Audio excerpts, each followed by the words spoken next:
Good morning. This is Deepak. In life, we at times follow others blindly. We don't use our brains. What others do, we just follow. We just follow them, thinking they are on the right direction. If you follow others, you will reach the same destination as others.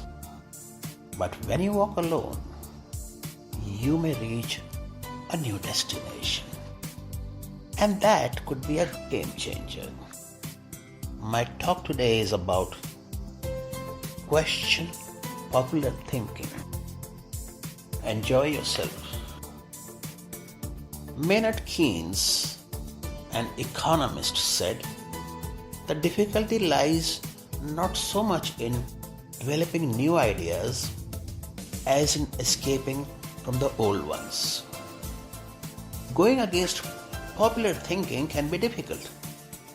Whether you are a businessman, a new mother rejecting old wife tales handed down from parents, or a teenager ignoring currently popular styles.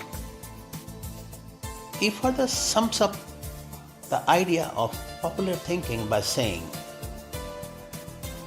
the problem with popular thinking is that it doesn't require you to think at all. Good thinking is hard work. If it were easy, everybody would be a good thinker.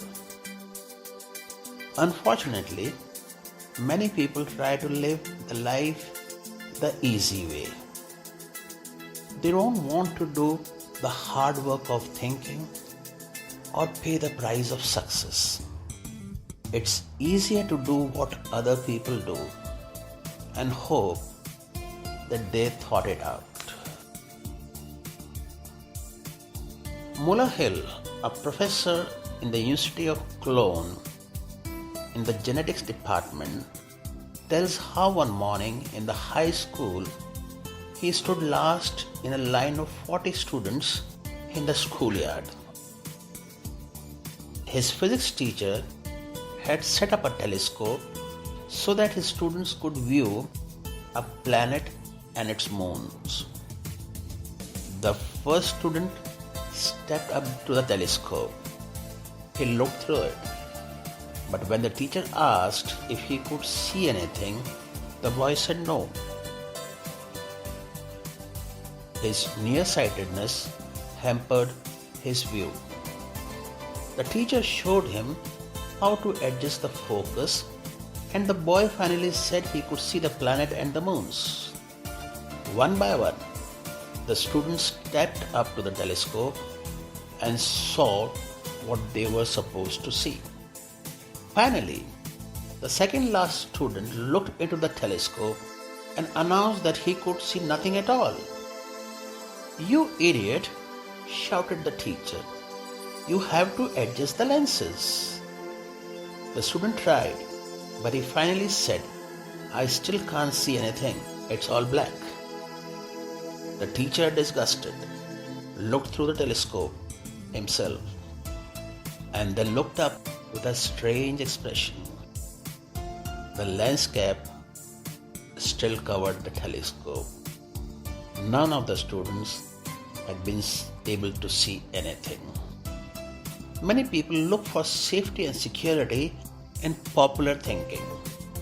They figure that if a lot of people are doing something, then it must be right. Popular thinking said the earth was center of the universe. Yet Copernicus studied the stars and planets and provided mathematically that the earth and the other planets in our solar system revolved around the sun. Popular thinking said surgery didn't require clean instruments. Yet Joseph Lister studied the high death rate in the hospitals and introduced antiseptic practices that immediately saved many lives. Popular thinking said that women should not have the right to vote. Yet people like Emmeline Pankhurst and Susan B. Anthony fought for and won that right. Popular thinking put the Nazis into power in Germany, yet Hitler's regime murdered millions and nearly destroyed Europe. We must always remember there's a huge difference between acceptance and intelligence. Sometimes it is painfully obvious that popular thinking isn't good and right. For example, consider the staggering number of people in India who have run up large amount of debt on their credit cards. Anyone who is financially astute will tell you that it's a bad idea. Yet millions follow right along with the popular thinking of buy now and pay later. And so they pay and pay and pay. You must reject common thinking if you want to accomplish uncommon results. Many individuals follow others almost automatically. They believe their wisdom is doing what everyone else does. But if you want to succeed, you need to think about what's best, not what's popular. If you spend time with people who think out of the box, you're more likely to challenge popular thinking and break new grounds. Thank you so much for listening and have a nice day. God bless.